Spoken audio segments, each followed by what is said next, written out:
nastavení a vlastne pomáhame si aj tým. To GPS-ko má výhodu vlastne aj tu, že vieme presnú vzdialenosť k tomu bodu a vieme aj rýchlosť, čiže pomocou toho GPS-ka si vieme porovnať rýchlosť voči zemi, lebo prístroje v lietadle mi ukazujú rýchlosť voči vzduchu a to GPS-ko mi ukazuje rýchlosť voči zemi. Tak viem vlastne podľa toho ten rozdiel medzi prístrojovou rýchlosťou a rýchlosťou na GPS-ku, že ako fúka vietor.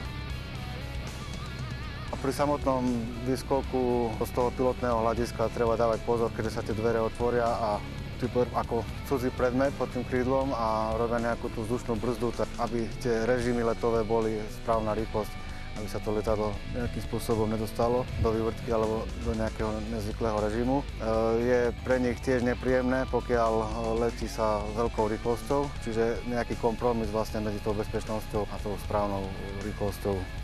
Presnosť pristátia nie je veľmi náročná disciplína, by som povedal, na poveternostné podmienky. Je dostupná aj začínajúcim športovcom, ktorí sa tomu parašutizmu chcú venovať. Z toho dôvodu, že sa skáče z malej výšky, tie letenky sú lacnejšie, je to dostupnejšie ako skákať z veľkých výšok.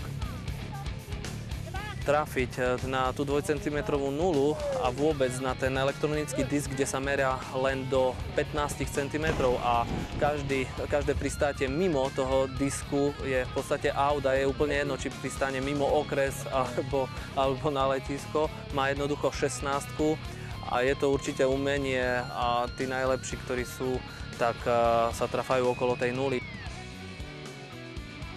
Parašutista zodpovedá za výsadok od bodu výskoku až po pristátie. To znamená, že vníma poveternostné podmienky už priamo v lietadle. Vysadenie parašutistov je veľmi dôležité pre ich výsledky, pretože v jednom nálete vyskakujú parašutisti od 3 do 5 parašutistov podľa toho, aká je disciplína. Po výskoku parašutista sa musí samozrejme zorientovať, kde vyskočil, kde má doskočisko. Musí si po výskoku urobiť povinné úkony, to znamená skontrolovať, či má funkčný padák, skontrolovať, či má všetky šnúry, či nie je závadový padák. V prípade, že padák je nefunkčný, že má závadu, že sú otrhnuté šnúry, musí riešiť to buď odhodením hlavného padáku a otvorením záložného padáku. Samozrejme sa venuje riadeniu, po prípade si upraví posed postroja, aby sa mu pohodlne sedelo. Parašutista sa vlastne zdržuje na naveternej strane, kontroluje si smer, indikátory na zemi, rukav, flérky. Pomaličky je to hrubé vlastne približenie, zhruba z tých 1000 metrov až po nejakých 400 metrov. Zhruba asi v tých 400 metrov začne citlivejšie riadenie, kde sa sústredí parašutista už na priamo doskočisko. Je to približovací zase hrubší manéver, kde si vykonáva sondu, otáča si padák proti vetru, zisťuje prúdenia, silu vetra a vzostupuje ďalej.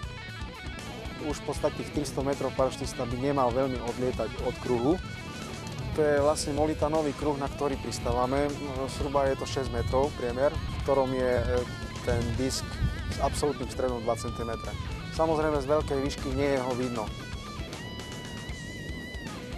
Najcitlivejší manéver nastáva zhruba asi tých 200 a 150 metrov, kedy parašutista zatáča do finálovej zatáčky, ktorá by mala byť proti vetru. Na nej záleží, kde ten parašutista v podstate dopadne. Ak ju otočí priskoro, tak môže kruh preletieť. Ak ju otočí neskoro, môže nedoletieť. Parašutista si túto výšku stráži, máme výškomer, skúsení parašutisti majú to v oku.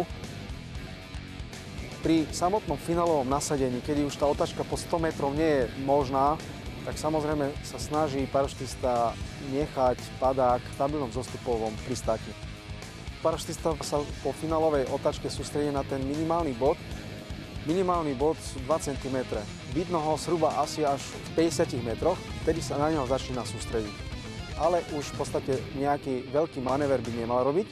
Sústredí sa na to približenie, snaží si ten optimálny vzostup a optimálne vlastne zosadenie na tú placku by malo doviesť k výsledku. Počíta sa teda prvý dotyk. Na nohe v podstate máme špeciálnu obuv, ktorá je prispôsobená na to, aby sme ten daný stred mohli tráfiť. Pristáva sa na 16 cm disk. Absolútny stred je 0, to je 2 cm.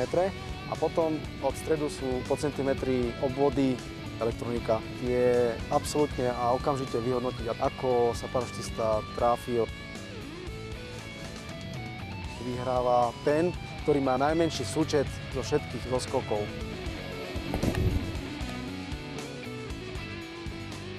V podstate sme uskutočnili 3. kolo a 4. kolo Slovenskej ligy v presnosti pristátia. Je to 10. ročník tejto súťaže a uskutočnili sme 3. ročník Compact Cupu, kde už 3. ročník navodzujeme atmosféru veľkej súťaže, kde je po 6 základných kolách semifinálové a finálové kolo jednotlivcov. Paraštizmus ako skydiving je určite si myslím pre mladých ľudí dosť taký atraktívny šport, lebo je tam určité dobrodružstvo, adrenalín, je to veľmi zaujímavá vec, ktorú nerobí každý človek.